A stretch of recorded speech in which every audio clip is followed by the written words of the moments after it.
Bonjour à toutes et tous, vous écoutez First Print, votre podcast comics préféré pour une nouvelle émission du format Super Friends, l'émission qui va à la rencontre des personnes qui font vivre la culture comics et la pop culture par leur travail. Et aujourd'hui, on est hyper content d'accueillir l'autrice Zoe Thorogood qui est en France pour la sortie chez Bubble Édition de Dans les yeux de Billie Scott.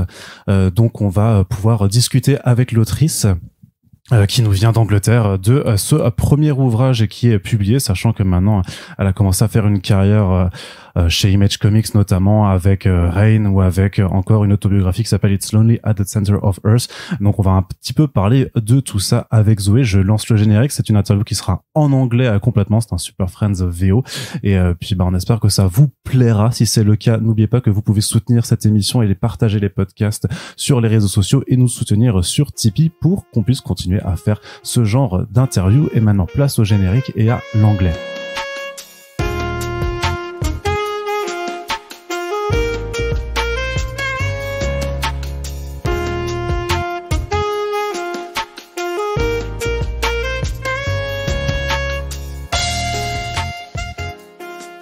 So it's a pleasure to have you here, Zoe.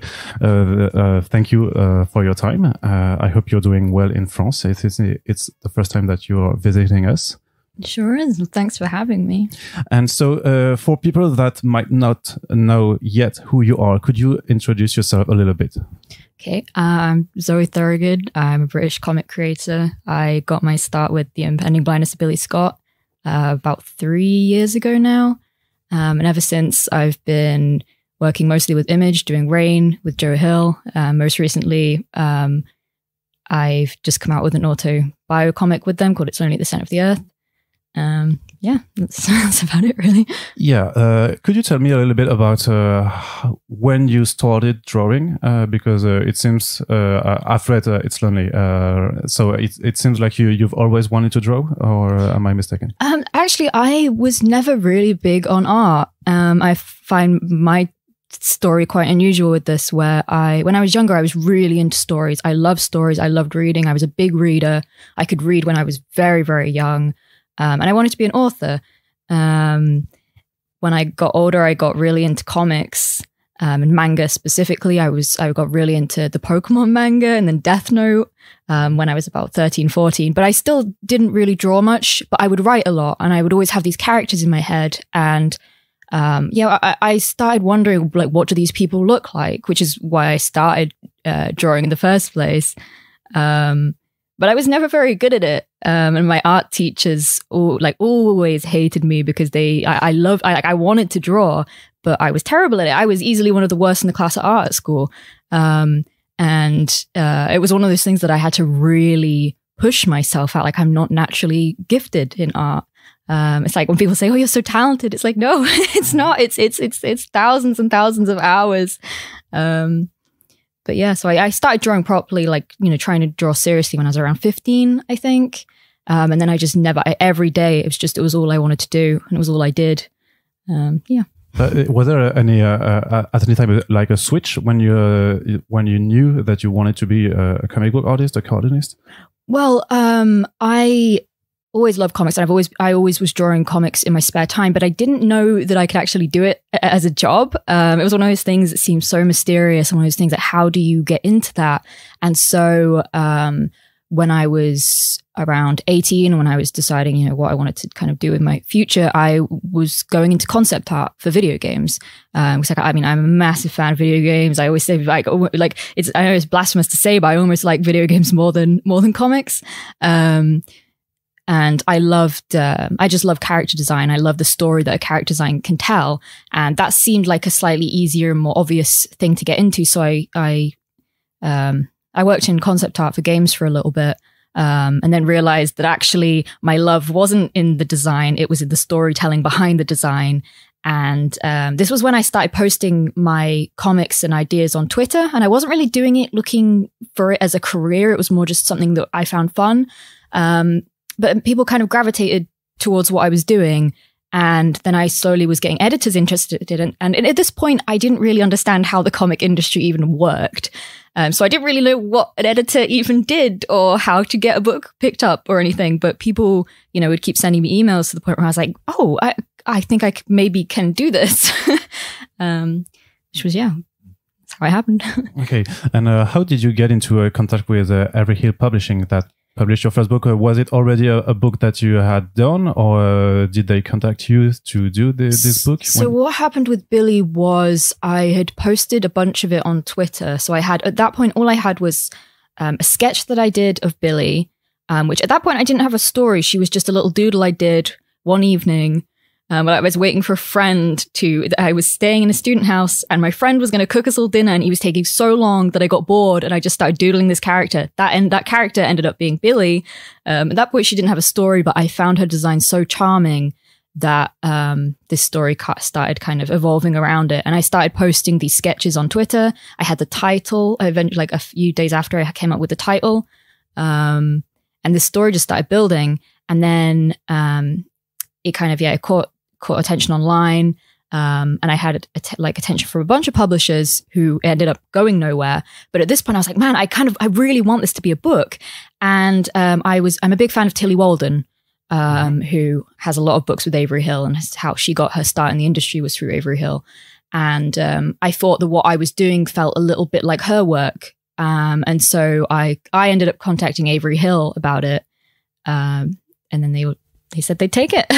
Okay, so how do you go from just a doodle to a story? How did you imagine the story of Billie Scott, which is an artist like you, and which is going to be blind in 2 weeks after she got punched in the face and has to finish work for an exhibition?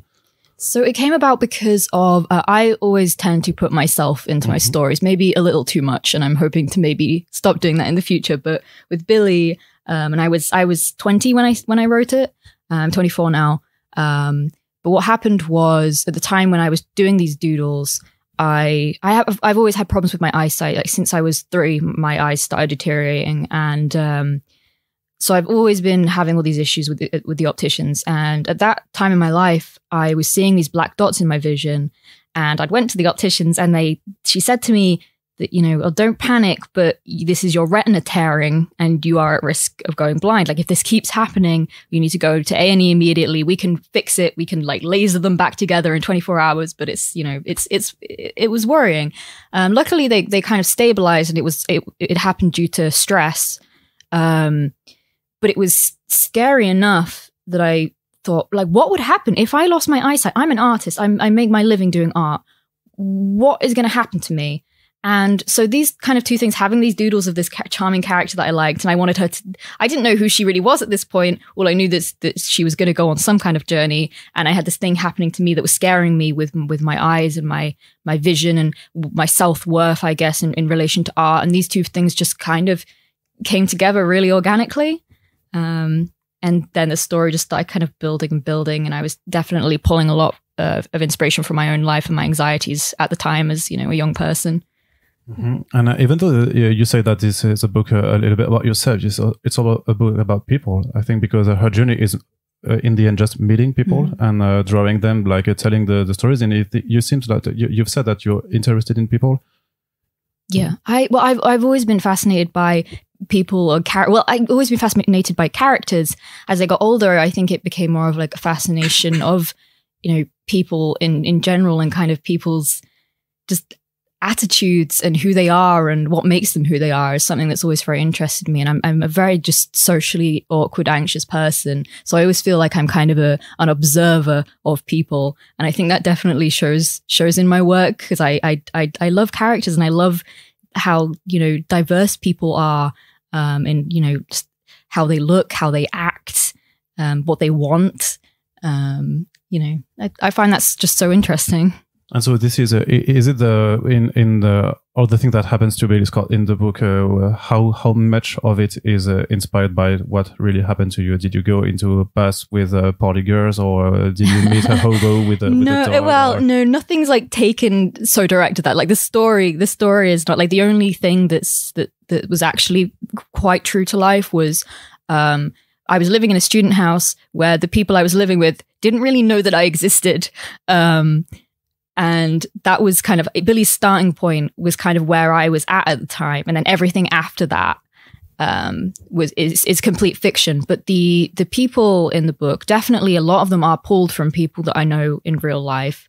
And there's a lot of, like, for example, all the party girls, the bride party on the train. That was something that happened, but not to that extent. Like, I didn't talk to them or anything, but it was just things that I just thought was so charming. And it was really late at night. I was on this late night train, and there's just these loud women with penises glued on their foreheads. And I was like, that's awesome. Who are these people? Like, they're so annoying. I love them. Okay, but this is like the moral of the Billie Scott story is like you think that art will change the world. Is it something that you really think, or is it something that Billie Scott is thinking? I've been thinking about this a lot the past week, actually. So it's really funny that you mentioned this. But I wrote that. Like I said, I wrote Billie when I was 20, and I think that statement of art will change the world, that, at the time I did think that. And I think Billie's monologue at the end of the book was more me talking than Billie, for sure. Now I'm older, I think that was a little... You're not that older. I'm like 3 years old. I think there's a big difference between 20 and 24. But I think it was a naive and maybe overly innocent thing to think. And it's sweet. I think it's sweet that I genuinely thought that. I think art's changed me. Like, without art, without creativity, I would not be here. I probably wouldn't be alive, It's something that's changed my world, and by extension has changed the world of people around me and people who know me and people who read my work. So I think that the art can change people. Can it change the world? I don't think it's ever capable of world peace or fixing true evil, but I think that art has the capability to do a lot of things. And I think it's a lot more powerful than people give it credit for. But also, does it change the world? I mean, yes, but not in maybe the major world-saving way that I thought it would a few years ago. Okay, and I also had another question. Very basically, how did you work technically on this book? So you didn't go digitally because we've seen original art that you're going to send for a few happy people here in France. Yeah, so the whole thing was drawn by hand. I can't get on with digital work. I admire people who do. I think it makes a lot of sense to work digitally. It's faster and you can, do a lot more fancy things with it. But I mean, I always say it's my caveman tendencies of I like to have a pen in my hand, like dip in ink, and I just like to, just feel it on the page and have a physical object that I could be like, I've made this. And it also means that if I make a mistake, I can't spend time fixing it. I just have to carry on. And that helps me. That helps my perfectionism is, once it's there, it's done, like move on from it. But yeah, like the process was fairly straightforward. I wrote the story kind of sort of prose style, I guess. And it was just like a few pages. And then I split each segment like in chapters almost, and said what percentage, because I knew the book was going to be around 150 pages, what percentage of the book each chapter would be.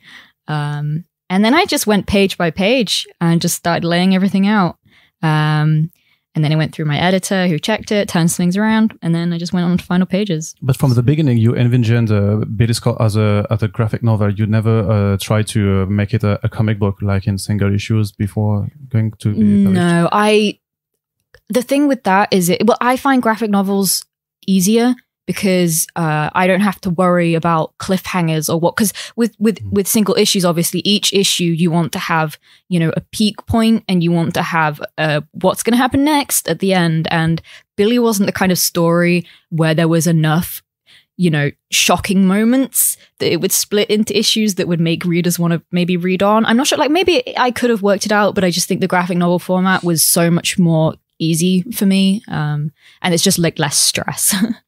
Okay, so when it got published, what was your reaction? How were you afraid? Anxious? I think my reaction is maybe not what I wanted it to be. Like being honest, I wouldn't say I was underwhelmed, but I felt like because my whole life I've wanted to be an author, and then a comic author. So I'd been working up to this point for so long that when the book came out, it just felt kind of like what do I do now? I think like I've done my life goal and I'm 21 years old. Like, what next? So it was kind of a really weird, bizarre feeling. Like more recently when I got my copies of It's Lonely Ascent of the Earth, I felt a lot happier because I think I'd gone through that hurdle. I already knew that it wasn't going to feel like how I wanted it to feel. And so it felt good. But yeah, with Billie, and I think a lot of the stuff with Billie, it's like things I never quite felt how I wanted to, which is probably kind of a sad and miserable answer, but that's the truth. No, because that was my next question. That what is your how do you see Billie Scott today? Because now 3 years later, would you do it like the same way? Because artists always seem to be like unhappy with their previous work. I mean, I love it. I love Billie, and I'm happy with it. I don't think there's the thing, it's like I feel like maybe I'm quite a cynical person, but when it comes to art and when it comes to stuff that I've made in the past, I love it. I mean, it's like I talk about when I was 12 and I was drawing those, like I was obsessed with Pokemon, and I would draw these like terrible Pokemon drawings, but I would post them online on DeviantArt and I'd be so proud of them. And even to this day, I'm like, they're terrible, but like, man, that kid was so excited to be drawing those things. And like, that gives me a lot of joy, you know? And with Billie, it was so important to me at the time. And I think, I mean, the messages in it stay true to me to this day. I think, yeah, I did that, and that was cool. Would I change anything? Yeah, I think the ending was way too positive.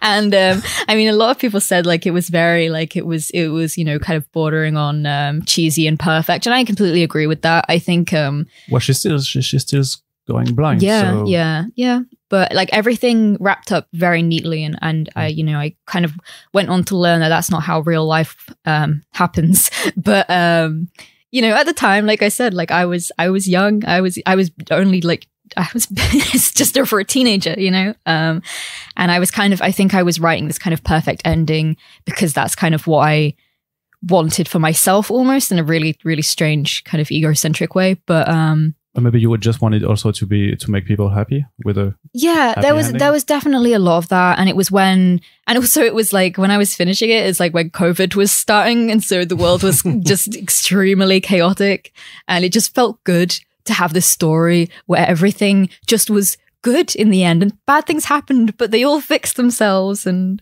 yeah, I think at the time that was what I needed. So I think you were like used to commentary and reactions because you've been posting your drawings online. But how is it different to see also people in real life react to your work? Like when the first time you did a convention, for example, or a signing, I don't know. Mm-hmm. It's really odd because, well, my career started in COVID. So I didn't get to see any kind of real reactions to my work for a very long time, like for, you know, several years after I'd started like putting stuff out professionally. So the first time I got to experience that was like in any major way. Like I was at Thought Bubble, a convention in the UK, and it's very strange because when people comment on your stuff online, which I'm used to, like I've been posting my stuff online for years now. It's just pixels on a screen, right? You kind of forget that it's like a real human being with a real life and real thoughts and things that happen to them. And then you're kind of confronted with that, like somebody who, you know, admires you or your work.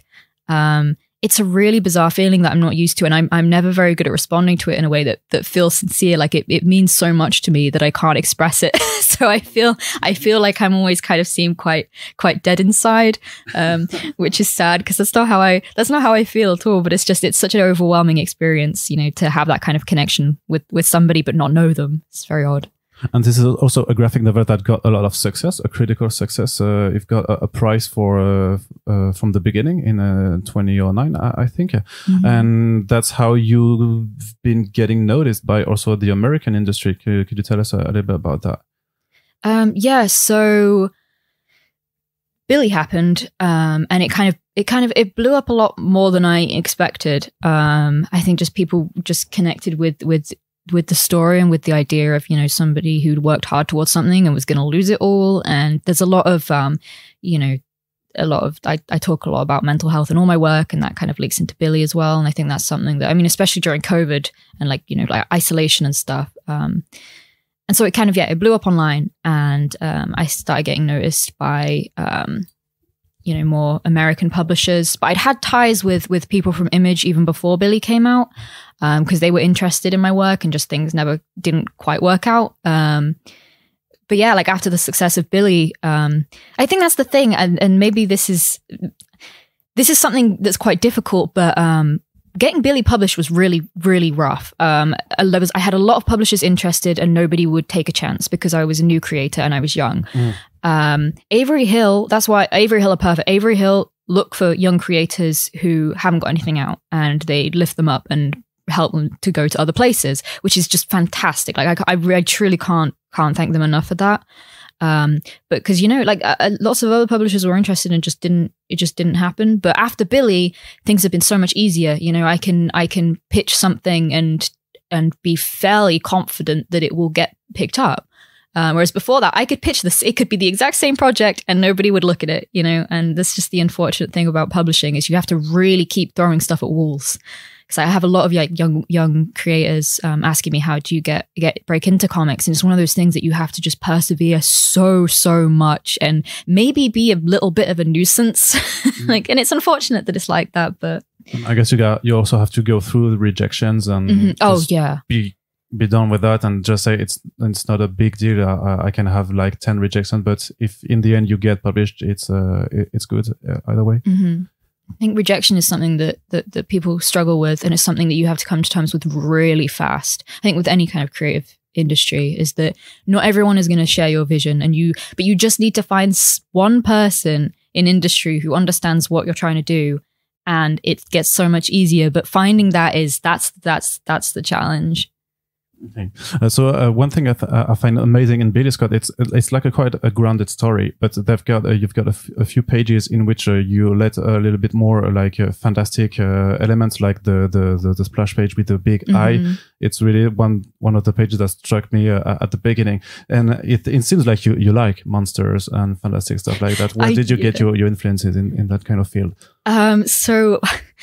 My dad will be very pleased to hear I'm saying this, but when I was a kid, when I was around 7 or 8, my dad would let me watch the video games he would play, and he would play stuff like Fallout and BioShock and all these like really creative, kind of scary, like monster-oriented games, and I was obsessed with them. I loved them, and it's something like I like I said, I love video games. I love the creativity that goes into them.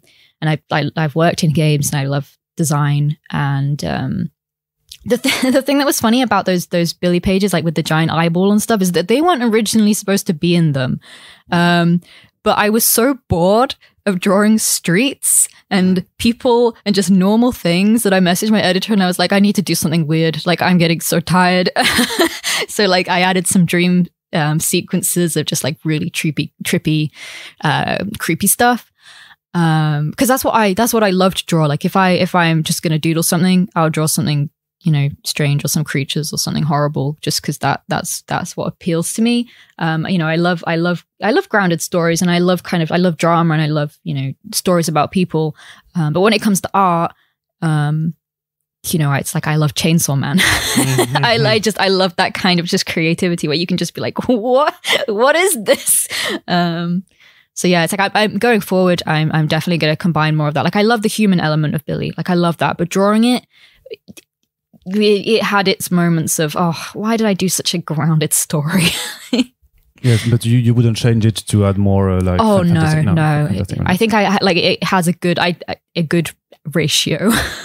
Okay, can you tell me a little bit how you got into Image Comics with first Rain and then It's Lonely at the Center of Earth? Well, the first Image project I did was actually Haha with W. Maxwell Prince. The horror anthology. Yeah. So I did a 1 issue for him, and that came about because I'm pretty sure this is the story. This might be wrong, but Jeff Boysen, he was the creative director of Image until very recently. He was there for a decade, but he left he left earlier this year, but he was really into my work. He saw my stuff on Twitter like ages ago, like back before Billie was out, and he just really loved what I was doing. And when they were looking for Prince was looking for an artist for this one issue, and Jeff was like, "Oh, this girl who's like kind of new on the scene. She hasn't really done anything, but like you should have, she should draw this." And he agreed. And that was kind of my way into image was through that, and was thanks to Jeff. That's what I'm saying. It's like if you have one person who kind of understands your vision and likes what you do, it just gets so much easier.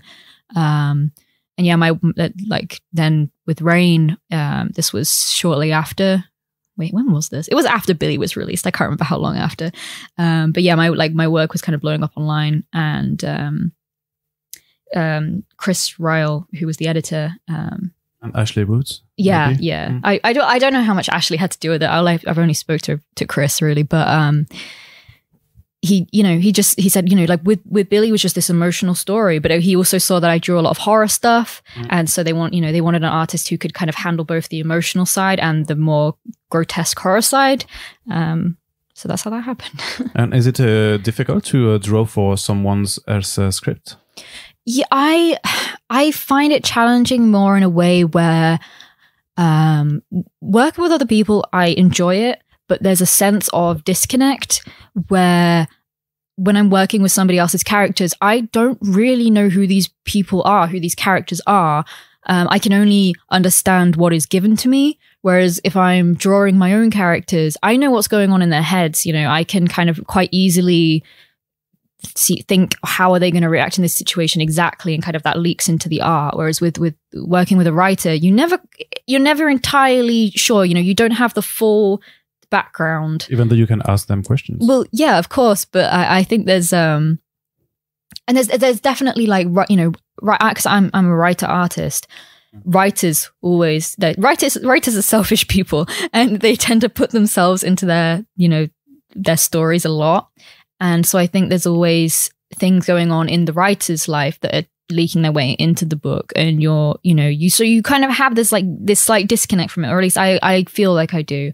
I know some collaborators, if they're on the exact same page, it can be a really beautiful experience. And like the experiences I've had with writers have been great, don't get me wrong. But I just prefer doing my own stuff purely because I feel like it's just so much of a more condensed, like clear vision. So you just told that writers are selfish, but and that they are putting themselves in their stories. So, I mean that lovingly. Yeah, and that's what you did. Mm-hmm. It's with It's Lonely at the Center of Earth, which is an autobiography, not a bio comic books, mm-hmm. where you're only 24. So my question is, what did you want to say at such a young age in an autobiographic comic book? Well, that's the thing. I didn't really have much to say. I made it.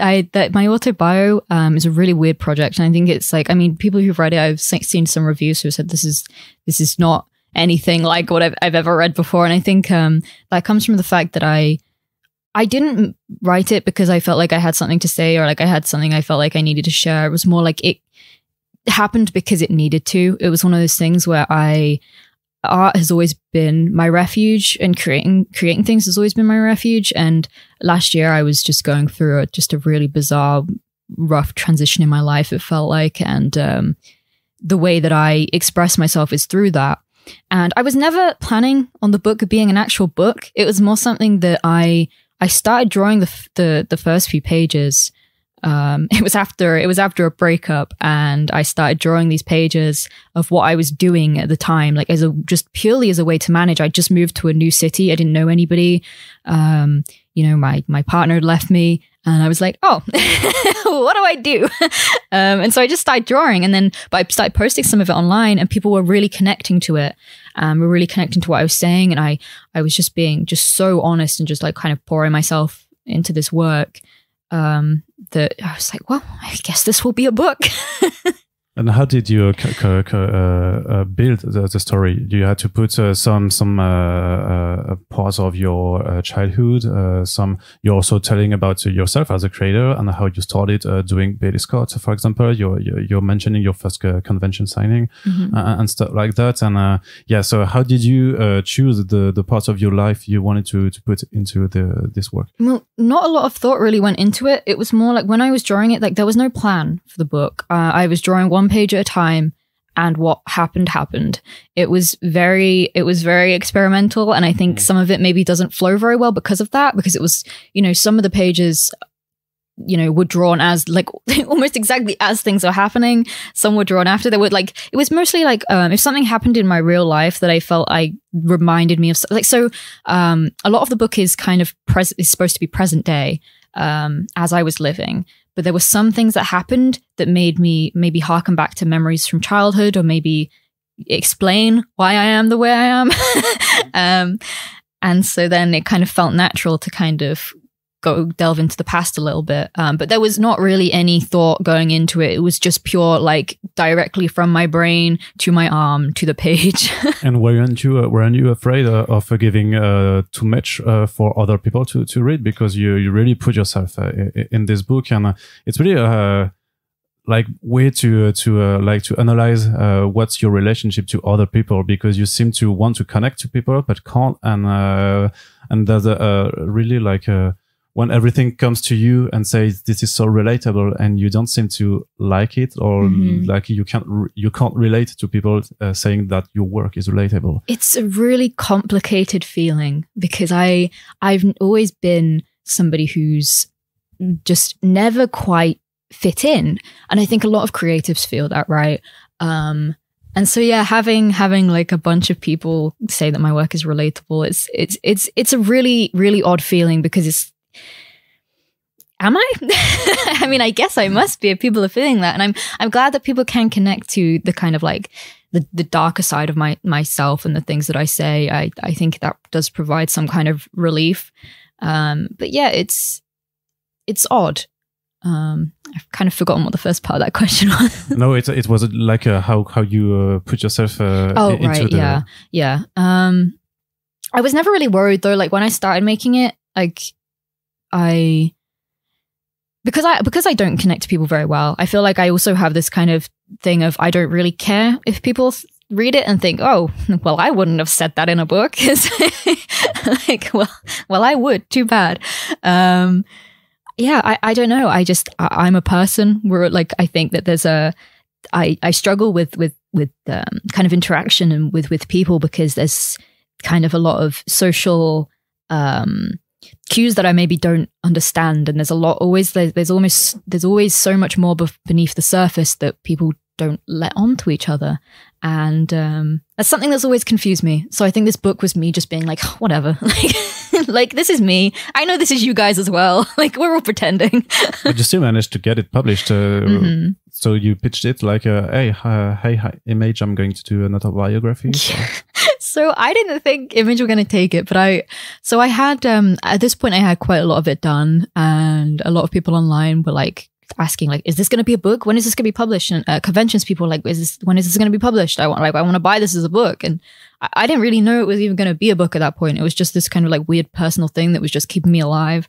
And I'd already pitched my next book that I haven't really started working on yet to Image. I think I might be evil. Yeah. And I'd already pitched that, and that'd been greenlit by Image and everything.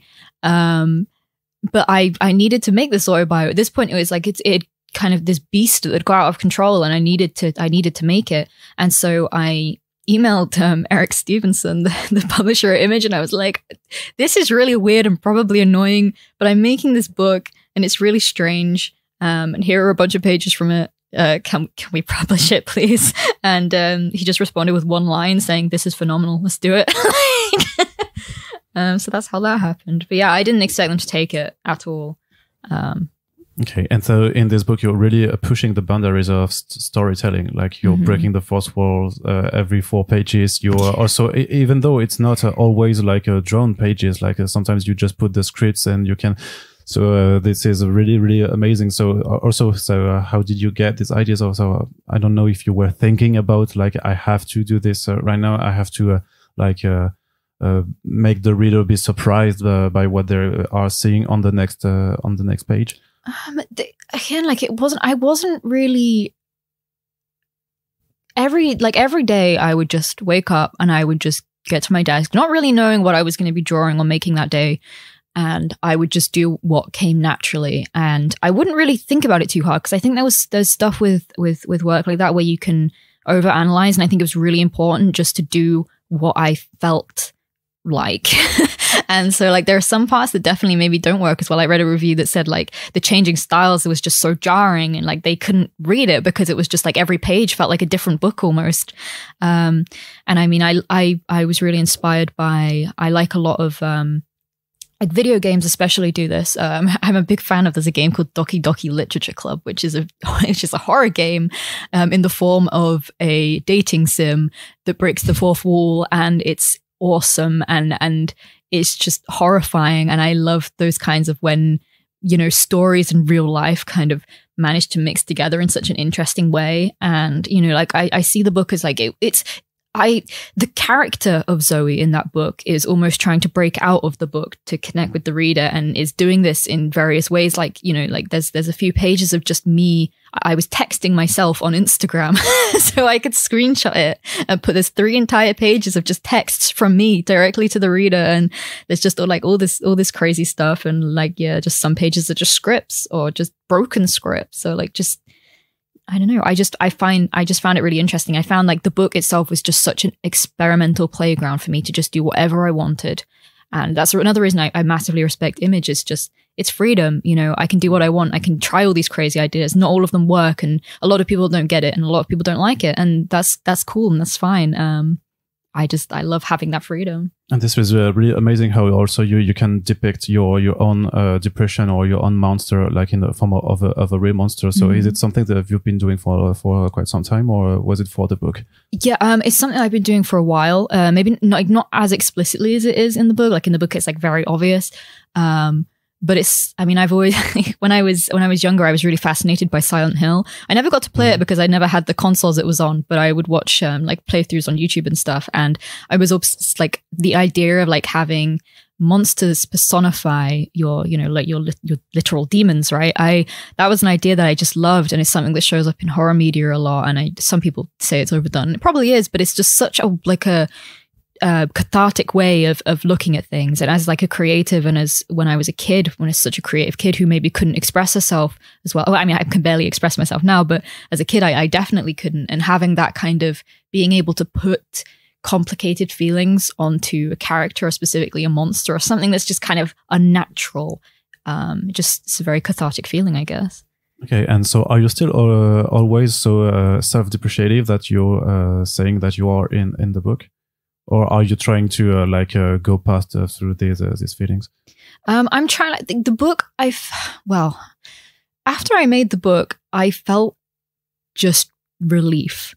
It was. I think there was so much in that book that I needed to work through. Maybe stuff like that doesn't need to be read, but it's stuff that feels like you're kind of doing your own therapy with this book. Yeah. Oh, that's exactly what it was. And I think that's why I make a point of saying like, this is a selfish project, and this project is not for anybody else. It's just for me. And I'm glad people, want to read it and stuff and connect with it. But ultimately it's for me. And it just happened to be sellable, I guess. But, it's for other people, because you also post pages in which we can do something as a reader. Yeah, and that was not entirely just for you. Yeah, no, I put that in because I was like, man, I'm really just talking about myself. I mean, it is what it says on the tin, but I definitely wanted some kind of, I mean, again, that's like another form of trying to connect, right? It's like, this isn't my book, this is our book.